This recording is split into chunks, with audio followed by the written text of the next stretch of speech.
Hello students, आज हम model केम school की तरफ से पॉलिटिकल साइंस के +2 के पॉलिटिकल साइंस का चैप्टर फर्स्ट शीत युद्ध के दौर जो है शुरू करने जा रहे हैं। इससे पहले मैं आपको बता देता हूं, अगर आप YouTube पर इस अपने इन वीडियो को या कह सकते हैं इन क्लासों को देखना चाहते हैं तो लॉर्ड कृष्णा क्लासेस के अकॉर्डिंग जो है आप देख सकते हैं। तो इसको लेसन से शुरू करने से पहले मैं आपको बता देता हूं, फर्स्ट लेसन हमारा पॉल साइंस का शीत युद्ध का दौर। इस लेसन को स्टार्ट करने से पहले सबसे पहले हमें जानना है शीत युद्ध। शीत युद्ध को शुरू करने से पहले मैं आपको इससे पहले के दो, हम इसको शुरू करें उससे पहले की कुछ कह सकते हैं घटनाओं का जिक्र हम यहाँ करना जरूरी है शीत युद्ध को समझने के लिए। सबसे पहले है प्राचीन काल में पूरा विश्व दो गुटों में बटा हुआ था। दो गुट अमेरिका और सोवियत संघ। इसको हम दो अर्थव्यवस्थाएं भी बोल सकते हैं। क्यों बोल सकते हैं? क्योंकि अमेरिका चाहता था कि पूरे विश्व में पूंजीवादी अर्थव्यवस्था हो और सोवियत संघ चाहता था कि समाजवादी अर्थव्यवस्था हो। समाजवादी या साम्यवादी एक ही बात है। तो दोनों चाहते थे कि पूरे विश्व में हमारी पहचान हो। सोवियत संघ चाहता था कि समाजवादी पहचान हो, अमेरिका चाहता था पूंजीवादी व्यवस्था हो। इसके अकॉर्डिंग क्या हुआ, दोनों ने परमाणु हथियार वगैरह है, अपनी अपनी शक्ति है बढ़ानी शुरू कर दी, हथियार घातक हथियार बनाने शुरू कर दिए। और जर्मनी के बर्लिन में ये दो गुट आपस में बट गए। जर्मनी का बर्लिन है, यहाँ पूर्वी गुट और ये पश्चिमी गुट। और इसमें इसका नेतृत्व अमेरिका ने किया और इसका नेतृत्व किसने किया? सोवियत संघ ने। सोवियत संघ ने इस साइड के देश थे वो सोवियत संघ के साथ जुड़े, इस साइड के जो देश थे वो अमेरिका के साथ जुड़े। छोटे छोटे गरीब देश थे, उनकी मजबूरी थी दोनों देशों के साथ जुड़ने की। अगर हम मान लीजिए उदाहरण के लिए कोई छोटा देश है, गरीब देश है, अपनी सेफ्टी के लिए, सहायता के लिए, किसी भी प्रकार की धन की सहायता है या किसी संसाधनों की सहायता है, उससे जुड़ने के लिए इनकी मजबूरी थी कि दोनों में से किसी एक देश के साथ जुड़े। लेकिन यहाँ दो विश्व युद्ध लड़े गए भारत में। हमको पता है, पिछली क्लासों में हम पढ़ चुके हैं कि प्रथम विश्व युद्ध और द्वितीय विश्व युद्ध लड़े गए। प्रथम विश्व युद्ध लड़ा गया 1914 से 18 और द्वितीय विश्व युद्ध लड़ा गया 39 से 45। ठीक है, इन दोनों विश्व युद्धों से पूरी दुनिया को बहुत सारा नुकसान, जान माल का नुकसान उठाना पड़ा। और तुरंत बाद ही दोनों महाशक्तियां, दूसरा विश्व युद्ध जब खत्म हुआ, जापान का एक शहर, दो शहर थे, नागासाकी और हिरोशिमा। जापान के दो शहर थे, नागासाकी और हिरोशिमा। इन दोनों पर अमेरिका ने बम गिरा दिए, जबकि जापान पहले ही आत्मसमर्पण करने वाला था। लेकिन अपने अमेरिका ने अपने विश्व पर पहचान छोड़ने के लिए कि मैं सबसे शक्तिशाली हूं, उसने क्या किया? बम गिरा दिए दो शहरों पर, 9 अगस्त और 6 अगस्त को 1945 को। और इसके साथ ही जापान आत्मसमर्पण पहले ही करने की सोच रहा था, तुरंत बाद उसने आत्मसमर्पण कर दिया और दूसरा विश्व युद्ध जो है 1945 में वो खत्म हो गया। यहीं से शीत युद्ध का दौर की शुरुआत होती है। कुछ विश्व की महाशक्तियां कह सकते हैं या विकासशील देशों ने इस चीज का घोर विरोध किया।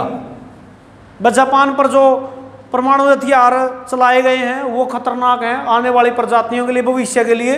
तो इससे क्या हुआ, अनेक देशों ने इसका विरोध करना शुरू कर दिया और द्वि ध्रुवीयता विश्व बनने की शुरुआत हुई। यानी कि पूरा विश्व दो गुटों में बट गया। एक का नेतृत्व अमेरिका ने किया, एक का नेतृत्व सोवियत संघ ने किया।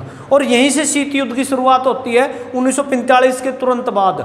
यहाँ से शीत युद्ध शुरू होता है। शीत युद्ध का मतलब यहाँ से हम आगे का जो हमारा लेसन है शीत युद्ध का दौर, ये चीज़ें आपको पहले इसलिए बताई गई है क्योंकि इससे पहले शीत युद्ध की शुरुआत होने से पहले इन चीज़ों को जानना जरूरी है। ऐसी कौन सी नौबतें आई जो शीत युद्ध को जो है शुरुआत करनी पड़ी। तो हम यहाँ से शीत युद्ध को शुरू करते हैं। तो शीत युद्ध नाम से ही आपको पता लग जाएगा कि क्या होता है कोल्ड वार। कोल्ड वार शीत युद्ध क्या होता है। शीत युद्ध को हम लिखेंगे क्या है शीत युद्ध, यानी कि खूनी संघर्ष ना होना, लड़ाई ना होना, झगड़ा ना होना, बिना किसी रक्तपात के, यानी कि खून बहने के अलावा एक संभावना बनी रहती है कि युद्ध होगा। तो उसको हमने क्या नाम दे दिया, शीत युद्ध, कोल्ड वार। दोनों महाशक्तियों के पास परमाणु हथियार हैं, दोनों एक दूसरे से डरते हैं। प्राचीन काल में गुलाम बनाने की प्रक्रिया है जिसको हम साम्राज्यवाद, उपनिवेशवाद बोल सकते हैं। दोनों देश चाहते थे कि हमारे ज़्यादा से ज़्यादा गुलाम हो या हमारे साथ जुड़े देश हम महाशक्ति बने। सिर्फ यहाँ वर्चस्व की लड़ाई थी दोनों देशों की, वर्चस्व यानी कि हमारा दुनिया पर प्रभाव हो, इसको लेकर दोनों देश लड़े। ठीक है। और यहाँ से शीत युद्ध, कोल्ड वार, यानी कि शीत युद्ध बिना रक्तपात के दोनों तरफ से। भाई हम मान लीजिए, हम यहाँ मैं एक पर्सनल से कह सकते हैं उदाहरण देता हूँ साधारण। बस दो व्यक्ति हैं लड़ने वाले और दोनों व्यक्ति बराबर का यानी कि जोर आजमाइश करते हैं लड़ने में या कुश्ती लड़ने में, दोनों टक्कर के हैं तो दोनों एक दूसरे से डरते हैं। लेकिन जब एक कमज़ोर है और एक हैवी है तो लाजमी है कि वो उस पर हमला पहले करेगा। लेकिन यहाँ स्थिति वही थी कि अमेरिका और सोवियत संघ दोनों परमाणु शक्तियाँ विश्व की और दोनों एक दूसरे से शुरुआत करने से डर रहे थे। यही शीत युद्ध है। ठीक है, कोल्ड वार, इसी को हम शीत युद्ध बोलेंगे। हमारा फर्स्ट लेसन पूरा इसी पर रहेगा, शीत युद्ध के दौर में कब कैसे क्या हुआ। एनसीईआरटी की अपनी बुक है, उसको जिसके पास ठीक है, जिसके पास नहीं है तो अपना जो ग्रुप है मॉडल कैंप स्कूल के नाम से या फिर कृष्णा क्लासेज जो हमारा यूट्यूब चैनल है उसको सब्सक्राइब करें और वहाँ से आपको सारी सुविधाएं जो है उपलब्ध होंगी। तो हम शीत युद्ध, यहाँ पर एक और दिलचस्प बात है, हमने यहाँ पर जो ऐसे कुछ देश ऐसे भी थे जो दोनों गुटों से नज़रअंदाज होते थे, करते थे दोनों गुटों को, किसी भी गुट में शामिल नहीं होना चाहते थे। तो शीत युद्ध है, इसको कारण यही था कि दोनों गुट अपने आप को पूरे विश्व में विख्यात करना चाहते थे, ज़्यादा से ज़्यादा देशों को अपने अंडर लेना चाहते थे। इसको हम शीत युद्ध का नाम दिया गया। दूसरा है, कारण क्या था, सबसे पहले क्यूबा संकट था। क्यूबा संकट, क्यूबा संकट क्या था, क्यूबा एक अमेरिकी पड़ोसी देश था। ये अमेरिका था, यहाँ क्यूबा है पड़ोसी देश, छोटा सा देश है, द्वीप देश जिसको बोलेंगे। और यहाँ सोवियत संघ इनके इतनी दूर था। लेकिन क्या था, अमेरिका का पड़ोसी था ये देश, लेकिन प्रभाव किसका ज़्यादा था, सोवियत संघ का। ये सोवियत संघ है और ये अमेरिका। लेकिन प्रभाव में किसके था, ये क्यूबा। क्यूबा प्रभाव में इसके सोवियत संघ के था, पड़ोसी देश अमेरिका का था ये। लेकिन सोवियत संघ ने क्या किया, क्यूबा में अपनी मिसाइलें लगा दी। 1992 में क्यूबा में क्या किया, सोवियत संघ ने अपनी मिसाइलें अमेरिका की तरफ लगा दी। 3 सप्ताह में जाकर पता चला अमेरिका को कि सोवियत संघ ने उसकी जो मिसाइलें हैं अमेरिका की तरफ जो है लगाने का काम किया है। अमेरिका इसको काफ़ी डर पैदा हुआ कि सबसे निकट आने का काम जो है सोवियत संघ ने यहाँ किया। यहीं से एक सबसे प्रसिद्ध कारण माना जाता है शीत युद्ध का। अमेरिका को डर हुआ कि कभी भी युद्ध स्टार्ट हो सकता है। आया समझ में? तो यहीं से शीत युद्ध का ये प्रथम कारण माना जाता है। उसके बाद पूरा विश्व 2 गुटों में बट गया। इसको हम द्वि ध्रुवीयता बोलते हैं। क्यों बोलते हैं? दुनिया में सबसे पहली दुनिया का देश, पहली दुनिया जिसको हम मानते हैं अमेरिका को, अमेरिका पहली दुनिया का देश, दुनिया का देश दूसरा सोवियत संघ। सोवियत, कई बच्चों को होता है कि सोवियत होता है मजदूरों का एक संगठन, और सोवियत संघ हमेशा चाहता है समाजवाद। समाजवाद का अर्थ क्या है? बस समाज में गरीब व्यक्ति का, यानी कि जो मजदूर वर्ग है उनका प्रभाव ज़्यादा हो। लेकिन अमेरिका क्या चाहता था? बस समाज में पूंजीपतियों का प्रभाव ज़्यादा हो। ठीक है, सोवियत संघ दूसरी दुनिया का देश।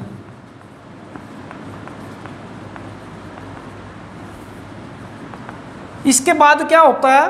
पूरी दुनिया में दो ही गुट बच जाते हैं, और जो गरीब देश हैं, जो और छोटे छोटे देश हैं, वो किसी ना किसी एक गुट में शामिल होते रहते हैं। इसके बाद क्या हुआ? ऐसा संकोच बना रहता है, युद्ध कभी भी हो सकता है। अमेरिका सोवियत संघ की जो है इसके पत्र, समाचार पत्रों के माध्यम से किसी कारणवश से उनको कटाक्ष करते हैं, या किसी कारण सोवियत संघ अमेरिका का कटाक्ष करता है। ऐसे ही बना रहता है सिस्टम। लेकिन शुरुआत दोनों नहीं करते हैं। ठीक है, दोनों के पास क्या है? परमाणु शक्ति है, दोनों परमाणु शक्ति हैं, लेकिन शुरुआत कोई नहीं करता है पहले, क्योंकि दोनों को खतरा है। भाई इसने क्या किया? अगर अमेरिका ने पहले शुरुआत कर दी, परमाणु बम गिरा दिया सोवियत संघ के ऊपर, तो सोवियत संघ पर भी परमाणु हथियार लाजमी है, वो अमेरिका के ऊपर गिराएगा। इसलिए दोनों डरते रहे। जान माल की दोनों का नुकसान होगा। इसका जापान जो है भुगत चुका था, भुगत भोगी है इस शक्ति का। वह परमाणु हथियार गिराने के कौन कौन से नुकसान है। इसके बाद हम देखते हैं द्वि ध्रुवीयता विश्व पूरा बढ़ता चला गया, और लगभग 1945 के बाद शीत युद्ध के दौर के कारण हैवी हो गए दोनों पूरी दुनिया पर, सोवियत संघ और अमेरिका। इसके बाद क्या आता है? गुट निरपेक्षता आंदोलन चलता है। गुट निरपेक्षता आंदोलन, इसका जन्मदाता भारत को माना जाता है। भारत गुट निरपेक्षता आंदोलन का सबसे पहला ऐसा देश है जिसने सबसे आगे बढ़कर, नव स्वतंत्र देशों में आगे बढ़कर ये अपनी आवाज़ उठाई कि हम दोनों देशों में से किसी के साथ शामिल नहीं होंगे, हम अलग से एक अपना तीसरा गुट बनाएंगे। नव स्वतंत्र देशों को मिलाकर उनके साथ हम तीसरा गुट बनाएंगे, जिसके साथ भारत के साथ मिस्र, भारत, इंडोनेशिया, घाना, ये देश शामिल थे, जिन्होंने भारत के प्रथम प्रधानमंत्री श्री जवाहरलाल नेहरू जी को साथ मिलकर, और टीटो है, अब्दुल नासिर है, सुकार्नो है, एनक्रुमा है, ये सारे गुट निरपेक्षता के जन्मदाता माने जाते हैं। इन्होंने मिलकर गुट निरपेक्षता आंदोलन को बल दिया और कोशिश की कि जो नवस्वतंत्र देश हैं वो दोनों के साथ, यानी कि गुट निरपेक्षता के साथ जुड़े। क्यों जुड़े? क्योंकि अगर हम उदाहरण लेते हैं भारत का, भारत अमेरिका के साथ चला जाता है। पहले ही अंग्रेजों ने भारत को इतना ख़त्म कर दिया, इतना कह सकते हैं कि आर्थिक रूप से, सामाजिक रूप से, राजनीतिक रूप से इतना ख़त्म कर दिया कि भारत का संभलना काफ़ी मुश्किल था।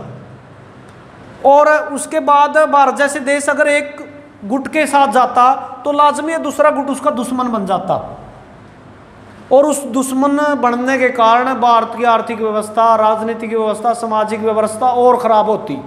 तो भारत ने अपनी एक अलग नीति बनाई कि क्यों ना हम दोनों गुटों के साथ मिलकर रहें, दोनों गुटों से सहायता लें, और आने वाले समय में हम किसी भी प्रकार की सहायता है दोनों गुटों से मिलकर ले सकते हैं। हम क्यों दुश्मन बने किसी गुट के?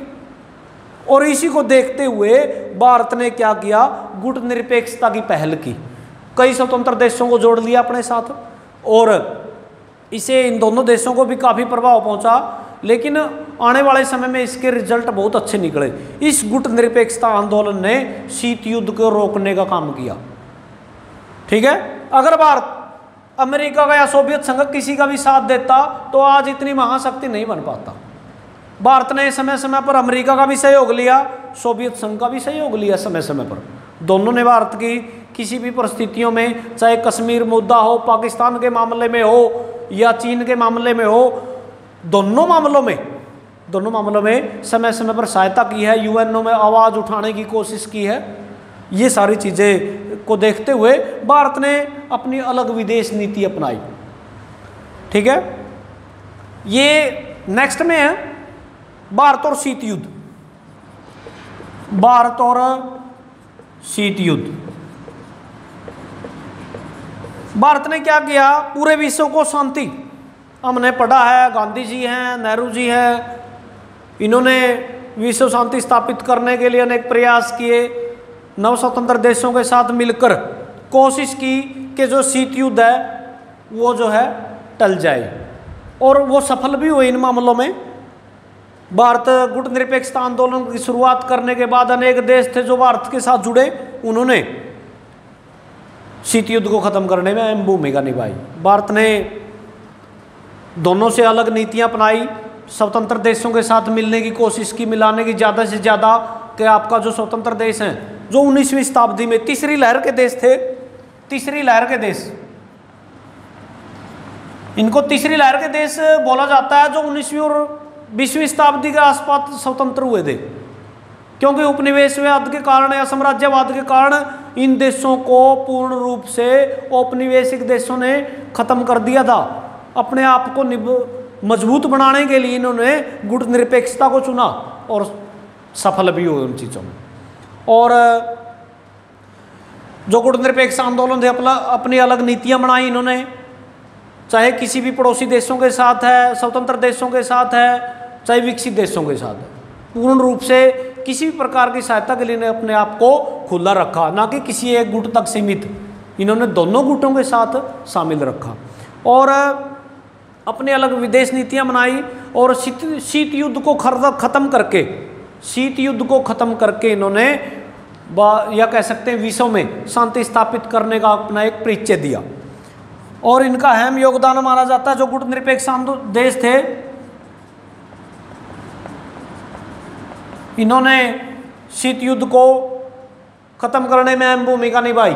अगर तीसरा विश्व युद्ध होता तो भगवान ना चाहे बना हो, जैसे कि हमें देखने को मिल रहा है, अब ये कोई कोरोना महामारी विश्व में फैली हुई है, आने वाले समय में लड़ाई कह सकते हैं हथियारों से नहीं होती, बड़ा मुश्किल है। हथियारों से लड़ाई में कुछ जो हमारे विकसित देश हैं उनसे जीता नहीं जा सकता, लेकिन जो आज ये महामारी जो फैली हुई है उसका बड़ा कारण है वह बिना हथियारों के दुश्मनों को तहस नहस करना, ये बड़ा कारण है। इसका मैं ज़्यादा जिक्र ना करते हुए हम केवल अपने टॉपिक पर ही फोकस करते हैं। तो हमारा जो फर्स्ट लेसन है शीत युद्ध का दौर है, और इस शीत युद्ध के दौरान कह सकते हैं कि विश्व को कितनी हानियाँ हुई और किन किन मुद्दों को जो है हमारे जो अंतर्राष्ट्रीय संगठनों ने इसको मजबूत करके या कह सकते हैं कि इनको सीमित करने का योगदान दिया। इसके साथ ही हम आज का जो फर्स्ट टॉपिक है हमारा शीत युद्ध का दौर, इसको ख़त्म करते हैं। लगभग हमारा एनसीईआरटी का जो मैटर था फर्स्ट लेसन का यही था। आने वाली नेक्स्ट जो पीडीएफ होगी हमारे सेकंड लेसन की होगी। मैं आशा करता हूँ हमारे जो बच्चे हैं +2 के आर्ट्स के वो एनसीईआरटी बुक के माध्यम से बड़े अच्छे से इनको पढ़ेंगे। जो कोई भी आपकी कंप्लेंट है या कह सकते हैं प्रॉब्लम आती है, इसको आप मेरा नंबर 9996749888 पॉलिटिकल साइंस से संबंधित आप किसी भी प्रकार की समस्या से, इस लेसन की नहीं, आपको कोई भी पॉलिटिकल साइंस से संबंधित कोई भी प्रॉब्लम है, आप मेरे पर्सनल नंबर से कॉल कर सकते हैं, व्हाट्सएप कर सकते हैं। Thank you. और मैं सभी बच्चों को बताना चाहता हूं दोबारा फिर हमारा जो मॉडल कैंप स्कूल की तरफ से Lord Krishna classes YouTube channel है उसको सब्सक्राइब करें। हमारे हर सब्जेक्ट की आपको प्रोफाइल में प्लेलिस्ट में हर प्रकार की हर सब्जेक्ट की वीडियो आपको देखने को मिलेगी। Thank you.